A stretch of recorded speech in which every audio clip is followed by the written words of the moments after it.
The German word Schadenfreude means taking a pleasure, a satisfaction, or a delight in the discomfiture of others. I don't know if you could call the sensations I'm feeling now Schadenfreude, because Britain is in the same problem as Germany. It might even be in a worse set of problems. But even so, it's sometimes rather nice to see other people being faced with their own hypocrisy. And here we have a great example of a crocodile crying because his swamp is about to be drained. I'm Granniopteryx. I'm on YouTube, Rumble, BitChute and Minds.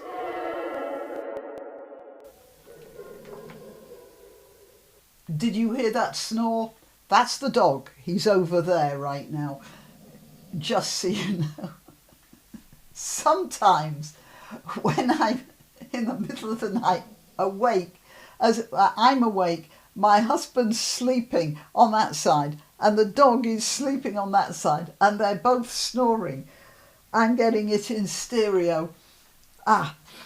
Right. I've only got it on mono at the moment. So this chap here is Christoph Heusgen, and he was the chairman of the Munich Security Conference, and he is having an emotional episode. Do you want to see it? I thought you would. Here it is. With Ewald von Kleist, this conference started as a transatlantic conference. After the speech of Vice President Vance on Friday, we have to fear that our common value base is not that common anymore. I'm very grateful to all those European politicians that spoke out and reaffirmed the values and principles that they are defending. No one did this better than President Zelensky. Let me conclude, and this becomes difficult.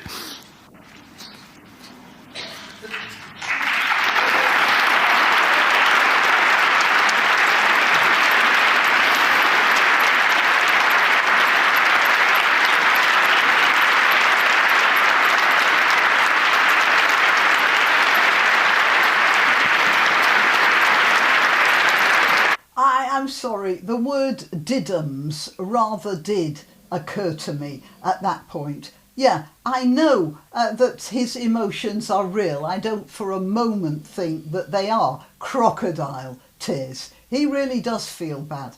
But when he said our common interests aren't that common anymore, let's have another look at that after the speech of J.D. Vance. I want to show you something from a few years ago. I keep playing it, but it's such fun to do. Okay, let's just go back to this. Ewald von Kleist, this conference started as a transatlantic conference. After the speech of Vice President Vance on Friday, we have to fear that our common value base is not that common anymore. Right, and he used the word fear, which is interesting in itself. We have to realise, maybe, we have to see, we have to understand. No, to fear. And that's why he cried. Now, I want to show you where the common interests are here, because this chap here, Christoph Heusgen, is here. That's him. A few years ago. It was when Trump was warning Germany that they were relying too much on Russian oil and gas. And this was the reaction of the German contingent. The encroachment of expansionist foreign powers. Would you say that their values were the same as, as his values? They weren't, even then. So pretending that oh, you're so great there in your little box in the United Nations. Oh, goodness me, I don't have, I'm sorry, the sound might not be that good. Ooh. In your little box there in the United Nations, feeling so proud of yourself. And I don't think you thought you had anything like the common values of this person here, then, so of course, no. There will always be different values. What you're talking about here, your use of the word fear, Mr. Heusgen, Herr Heusgen, in your nice Bavarian jacket there, it's a fear that you're going to have to stand on your own 2 feet. Am I blaming the average German citizen for this, or indeed the average European citizen? No. The political system they have was just offering them goodies. Why shouldn't they vote for it? The problem is that their political leaders just didn't come to grips with the problem, didn't put the problem in front of them. And that's because it wasn't something they spoke about in public too much. So, no, I'm not having a go at you, the average German citizen who just happens to be watching this video. But yeah, you've got to come to grips with your own government now, or rather, your own government has to come to grips with you. As far as I know, the only 2 countries that really pulled their weight militarily until fairly recently were Britain and Greece. Italy may have, I do remember something at the corner of my mind that maybe Italy too, but not Germany. Germany has just sat back and had its nice autobahns and the trams that ran on time in Stuttgart and clean streets and everything, often a good deal at America's expense. And now he is seeing the apocalypse about to strike. And of course he's getting emotional. And it's not just him, because there's the new German Chancellor, probably, as I'm making this, he's not actually taken up the post, but he will, Friedrich Merz, who is the head of the CDU party, the CDU. Right. Most of us, people here in the United Kingdom and people in even more so in the USA, don't really understand the German political system. Well, quite frankly, neither do I. But I can give you a hint. You see, here, I've got a list. I've got a little list. Right. These are the 8 parties that matter. And what has been happening ever since the end of the Second World War is that these parties, well, with the exception of a couple of newbies, have been doing a sort of barn dance type of thing, where everybody changes partners every so often. So the Christian Democratic Union frequently, in fact always, pairs up with the Christian Social Union in Bavaria. But Bavaria always has had this idea that it's a little bit separate from the rest of Germany. So it's got its own party. So there's the Christian Democratic Union and the Christian Social Union, and then there's the Social Democratic Party, which is the one that just lost many of its seats. And then there's the Green Party and the Free Democratic Party, and then there's another party called the Left Party, and there's Alternative for Germany. And then there's something called Bundessacher Wagenknecht. If you look at the names here, it's somewhat concerning maybe to some people. The politicians in Bundessacher Wagenknecht are Sarah Wagenknecht, Amira Mohammed Ali, Christian Ley, he sounds like a bit of an outlier, doesn't he? Ali Abbas and Yahya al-Dalami. But we'll leave those on one side. What's been happening is the Social Democrat Party had an alliance with the Green Party and, maybe the Free Democrat. I actually don't remember. But in order to get a majority, you have to negotiate. The Christian Democratic Union plus the Christian Social Union, they have 29% of the vote. Well, the AfD here, Alternative for Germany, they have 20% of the vote. So if the Christian Democratic Union plus the Christian Social Union got together with the Alternative for Germany, they would be very powerful. They'd have half the votes, what with one thing and another. But they're not going to do that. They don't want to pair with the Alternative for Germany. You see, Christian Democratic Union have nearly 30% of the vote and Alternative for Germany have 20%, so they're not going to be able to form a government.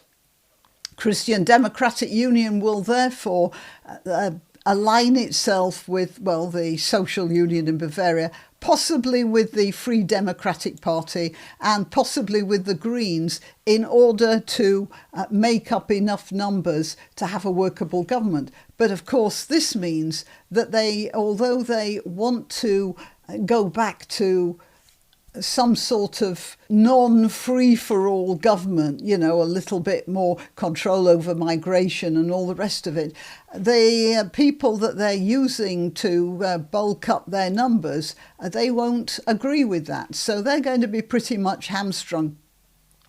Merz thinks that he's got all these non-woke ideas and he might wish to try and push them forward. But he's going to have some trouble from people like the Green Party, whom he will have to mollify. Because, of course, Alternative for Germany, that's a no-no. OK, so that's the problem, and it's going to be a problem with German politics throughout this next term, until maybe Merz gives in and he calls another election in order to try and get more of a majority. Of course, he'll try and hang on as long as he can, because what will happen with the next election is the AfD will get in with something like 50%. And then, these are the more traditional parties. Remember, the AfD is a comparatively new party. What's going to happen with these traditional parties, the ones that did the dance, switching between each other, they're going to be edged out. But that's not till the next cycle or until Merz gives in. Merz, by the way, I have this little song singing through my head because the German for mink, mink fur, is Nerz. And there was a thing going round, where people wanted to stop people from wearing fur coats. And as far as I remember, it was something like Frauen mit Herz tragen kein Nerz. Women with heart don't wear mink. It loses in the translation. And when I see Merz, I think of Nerz. There's a joke in there.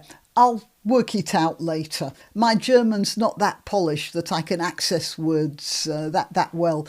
OK, so I completely digressed. Here we are with Heusgen suddenly realising that the swamp that he's been basking in so profitably for the past 80 years or whatever is now about to disappear. It's going to dry up. And it's not only him. German Chancellor Friedrich Merz, I am communicating closely with a lot of prime ministers, that is, in Europe, and heads of EU states. And for me, it is an absolute priority to strengthen Europe as quickly as possible so that we achieve independence from the US step by step. And that's what they should have been doing years ago. And Trump is quite right to tell these people that the gravy train has now reached its destination and they've all got to get off it and start fending for themselves. I never thought that I would ever need to say something like that on television. Right, that's interesting in itself. I didn't get that the first time I read it. On television. He means he didn't think he might say that in private to his political colleagues, but not to the general public. And that's part of the problem with the EU and all the governments in the EU. And that's why I wish that the British government would be more out of the EU than it is. Because there is this attitude of, we're the elite, we're the governors, and the hoi polloi. Yeah, let's get this straight. Hoi polloi mean the common people, the masses. They don't really need to know so much. So long as we get them their spätzle with butter every Sunday, then they'll be quite happy. I never thought that I would ever need to say something like that on television. But after the latest statements made by Donald Trump last week, it is clear that the Americans, at any case, these Americans, these, I think he's talking about the American government. No, the American people. Now, I spoke a while ago in a previous video. I mentioned that America had deliberately bankrupted Britain because there were a couple of, there were several reasons, but one of them was ideological. The American government believed that empire was a bad thing and you couldn't, it was good that the British Empire should be broken up. And the other was that America wanted to replace Britain in world influence. And listen, as I said, these things happen. In my opinion, it was short-sighted of America because Britain had a lot of stations and influences all around the world, which America could be using now, but have been given up. And they've come to that realisation with the Chagos Islands, which is just about the last outpost Britain has. And it's very important. And America suddenly realises that if Britain gives that up, then America's sunk as much as Britain is. So, more so, in fact. So, as I said, I think that America's actions post World War II were short-sighted, understandable, but they actually didn't help the rest of the world that much. It could have been dealt with a bit better. I agree, empires were something that came to their end in the 19th century, really, and there had to be another way around that. But yeah, anyway, this is what I'm saying. I think that Trump is being a bit short-sighted in what's going on in Ukraine. But that doesn't change the fact that he is absolutely right. Well, this is, of course, all my opinion. Absolutely right in telling the Europeans about time they bloody well stood on their own 2 feet. And that would include my country as well. Because, you see, until fairly recently, Britain was standing on its own 2 feet. And then it started with the Cameron government, 2005. And Cameron was relying on the European Union and they were all coasting along all nicely. It must have been, well, it was a terrible shock to him when he realised that he had to deal with a situation where Britain wasn't standing on its own 2 feet anymore and furthermore was cutting itself adrift from the European Union. But that's for another discussion. However, I never thought that I would ever need to say something like that on television, in public, to the hoi polloi. But after the latest statements made by Donald Trump last week, it's clear that the Americans, at any rate, case these Americans, no, all Americans, that's why Trump got such a big majority. This administration, it's not this administration, you stop saying this administration, stop blaming Trump. It's not Trump. It's the American people. Trump is just their physical embodiment of their wishes. Mostly don't care about the fate of Europe one way or the other. And he's right. The fact is, I think that's short-sighted. However, Trump isn't asking for my advice, and that's his prerogative. It's also the prerogative of the American people. This is another tweet. German election, it says here, Friedrich Merz urges independence from US. And yeah, it is about time that Europe, and I'm including the UK, should be independent from the US, should be able to take care of its own defence, shouldn't whenever it's in trouble, turn round and start shouting, "Oh, America, America, come here and rescue us." No, that's a ridiculous thing. It's childish, and it's as childish as this guy trying to give a speech, and he is like a child who suddenly discovered Father Christmas is dead. It's not that common anymore. I'm very grateful to all those European politicians that spoke out and reaffirmed the values and principles that they are defending. No one did this better than President Zelensky. Let me conclude, and this becomes difficult.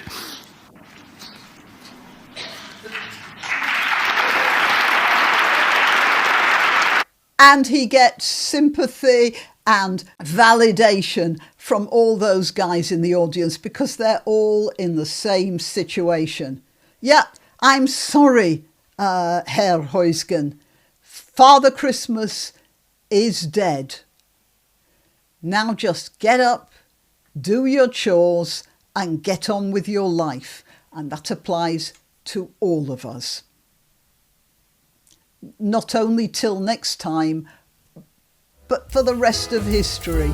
You can help my channel by subscribing and clicking the notification bell. That's quite important. And by sharing if you're so inclined. Links to my other channels and to donation methods are in the description. But the best way you can help is simply by clicking like and notify. Thank you.